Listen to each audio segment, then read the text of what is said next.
Channel satellite होकर आपके free DTH पर उपलब्ध होगा, जिसके प्रधान संपादक बबलू श्री। भारत सरकार ने 1 जुलाई 2024 से 3 नए आपराधिक कानून लागू किए हैं।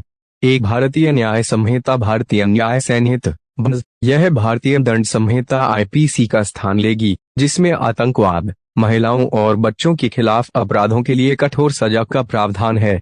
इसमें मॉब लिंचिंग और हेट क्राइम मर्डर के लिए उम्र कैद या मौत की सजा भी शामिल है। 2 भारतीय नागरिक सुरक्षा संहिता यह दंड प्रक्रिया संहिता सीआरपीसी का स्थान लेगी और आपराधिक न्याय प्रक्रिया को आधुनिक बनाने का प्रयास करेगी। 3 भारतीय साक्ष्य अधिनियम यह नया कानून मौजूदा भारतीय साक्ष्य अधिनियम को प्रतिस्थापित करेगा, जिसमें साक्ष्य संकलन और प्रस्तुतिकरण के प्रावधानों में महत्वपूर्ण बदलाव किए गए हैं। भारत सरकार ने 1 जुलाई 2024 से 3 नए आपराधिक कानून लागू किए हैं। 1 भारतीय न्याय संहिता 2 भारतीय न्याय संहिता यह भारतीय दंड संहिता आईपीसी का स्थान लेगी, जिसमें आतंकवाद, महिलाओं और बच्चों के खिलाफ अपराधों के लिए कठोर सजा का प्रावधान है। इसमें मॉब लिंचिंग और हेट क्राइम मर्डर के लिए उम्र कैद या मौत की सजा भी शामिल है। 2 भारतीय नागरिक सुरक्षा संहिता यह दंड प्रक्रिया संहिता सीआरपीसी का स्थान लेगी और आपराधिक न्याय प्रक्रिया को आधुनिक बनाने का प्रयास करेगी। 3 भारतीय साक्ष्य अधिनियम यह नया कानून मौजूदा भारतीय साक्ष्य अधिनियम को प्रतिस्थापित करेगा, जिसमें साक्ष्य संकलन और प्रस्तुतिकरण के प्रावधानों में महत्वपूर्ण बदलाव किए गए हैं। सिंह, राष्ट्रीय अध्यक्ष भ्रष्टाचार अपराध मुक्त न्याय दल से मैं उच्च न्यायालय में सीनियर एडवोकेट हूँ। आज 75 वर्षों के बाद भारतीय जनता पार्टी के पूर्ण सहयोग से, विपक्ष के सहयोग से, तमाम जजों से सुझाव मांगा गया, तमाम मुख्यमंत्रियों से सुझाव मांगा गया, विधि मंत्रालय से सुझाव मांगा गया। 3 नए कानून का जन्म हुआ है। नंबर 1 भारतीय न्याय संहिता जो आईपीसी के स्थान पे है। नंबर 2 भारतीय नागरिक सुरक्षा संहिता जो सीआरपीसी के स्थान पे है। भारतीय साक्ष्य संहिता जो इंडियन एविडेंस एक्ट के स्थान पे है। दोस्तों, मैं मीडिया भाइयों को साधुवाद देता हूँ। ये भारत भूमि की धरती वीरों की धरती है, सूरवीरों की धरती है, बुद्धिजीवी लोगों की धरती है, ज्ञानियों की धरती है, डॉक्टर BR अम्बेडकर जैसे व्यक्तित्व की धरती है, जिन्होंने इस देश का संविधान बनाया। मैं उनके चरणों में सर झुका के बार बार अभिवादन वंदन स्वागत करता हूँ।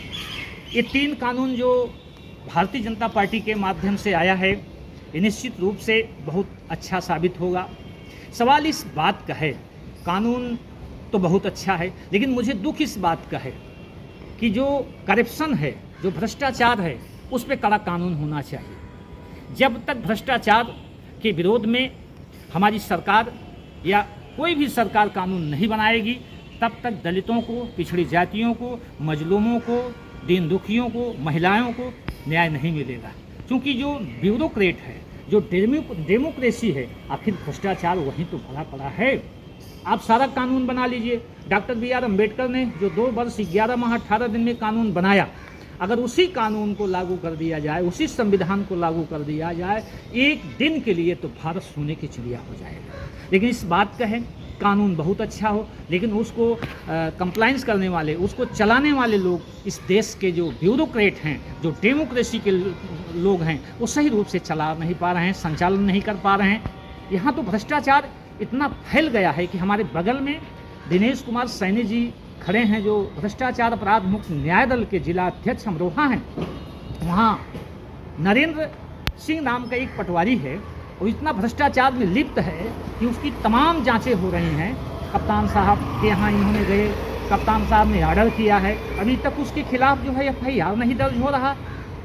मैं चाहता हूँ कि अमरोहा के कप्तान बड़ी शालीनता के साथ, बड़ी गंभीरता के साथ उत्तर प्रदेश सरकार क्राइम करप्शन जीरो टॉलरेंस की नीति को स्वीकार करते हुए नरेंद्र सिंह लेखपाल के ऊपर FIR होनी चाहिए। जो आपके दिनेश कुमार सैनी जी हमारे बगल में जिला अध्यक्ष खड़े हैं, उनके ऊपर जानलेवा हमला हुआ था 11/6 को। तो ऐसी स्थितियों से उत्तर प्रदेश सरकार को अलर्ट हो जाना चाहिए और पुलिस बिल्कुल जवाबदेही होनी चाहिए। कोई भी कानून जब तक जवाबदेही नहीं होगा, जब तक उसका जवाब नहीं होगा, तब तक पुलिस नंगा नाच करती है। तो कैसे होगा? और चार्जशीट में पुलिस धाराओं पे पैसा लेती है, ये धारा हटा देंगे तो इतना पैसा, ये धारा हटा देंगे तो इतना पैसा।